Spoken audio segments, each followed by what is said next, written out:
இந்த செங்கோல் எந்த பக்கமும் சாயாமல் இருப்பதற்கு இந்த அரசாங்கம் ஒரு ஜனநாயக அரசாங்கம், மக்களுக்கு நீதியை கொடுக்கின்ற அரசாங்கமாக இருக்கிறது. அதனால தான் நாம் செங்கோலை வைத்திருக்கிறோம்.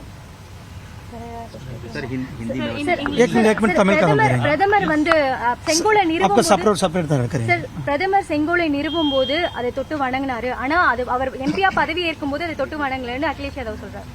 செங்கோல் அதை தொட்டி வணங்கின உடனே இன்றைக்கு பாராளுமன்றத்தில் கூட பாத்தீங்க, செங்கோலை எடுத்துட்டு போய் தான் ஜனாதிபதி அவர்களை வரவேற்று கொண்டு வந்தார்கள். இந்திய அரசியலமைப்பு சட்டத்தை வணங்கினார். 2014 ஆட்சி எடுக்கும்போது இந்திய அரசியலமைப்பு சட்டம் என்னுடைய புனித நூல் அப்படின்ட்டு வணங்கி எடுத்தார். 2019 இந்திய அரசியலமைப்பு சட்டத்தை வணங்கி எடுத்தார். 2024 இந்திய அரசியலமைப்பு சட்டத்தை வணங்கி எடுக்கிறார்.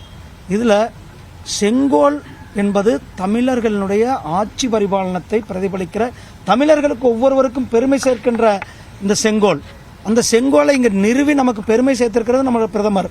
அதை தான் நாம் இங்கு பார்க்கிறோம். நன்றி.